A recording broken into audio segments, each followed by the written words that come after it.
नमस्कार, मी Ganesh. Radhekrishna beauty फार्मला subscribe करायला विसरू नका. तर आपल्याकडं आंबोऱ्यावरून शेतकरी आले आहे, तर त्यांची आपण काय त्यांचं मनोगत आहे ते आपण घेऊ. नमस्कार मित्रांनो, मी गणेश भाऊ कडनं शेती बघायला आलो आहे.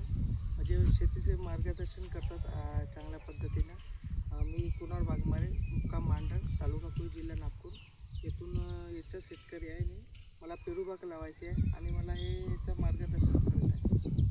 तर मित्रांनो नमस्कार, मी गणेश. तर मित्रांनो, आपण ही 15 मेला लागवड केलेली आहे शेवग्याची. ओडिसी जातीचा शेवगा आहे.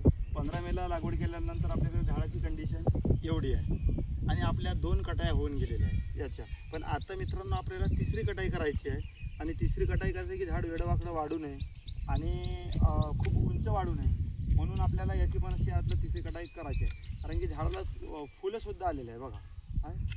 ही म्हणजे एक शेतकऱ्याला कमी मेहनतीत आणि कमी वेळामध्ये पैसा देणारा पीक आहे शेवगा.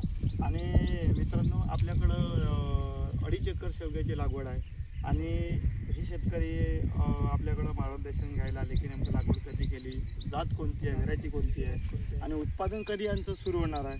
तर मला तर वाटते की याचं उत्पादन आपण नोव्हेंबर डिसेंबरमध्ये लगेच आपलं उत्पादन सुरू होऊन जाईल. बघा फुलं आलेलं आहे आपण याला आणि सुरू आहे. मित्रांनो खाली जर बघितलं तुम्ही तर शेवग्याचा जो खालचा पाला आहे,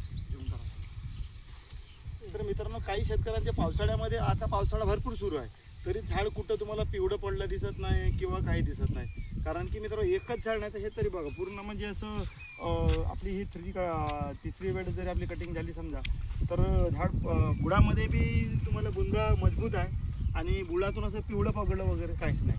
कारण की आपल्याला जास्त पाऊस झाल्यानंतर मित्रांनो ह्या असं आपल्या बुडातून सुद्धा हे वेस्टेज आपल्याला हे काढून टाकायचं आहे.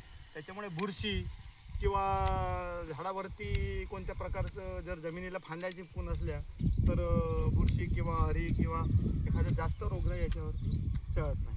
आणि मित्रांनो आपण याला जो तयार केलेला आहे ते अगदी मेहनतीनं आणि बेस्ट असं यांचं आपण तयार केलेलं आहे. तिसरी गोष्ट मित्रांनो, याचं तुम्ही पायाने खाल्लं आपण तरी मित्रांनो एवढं गोड आहे की तुम्हाला कधीच काही येणार नाही. खोडही गोड आहे आणि पानसुद्धा गोड आहे.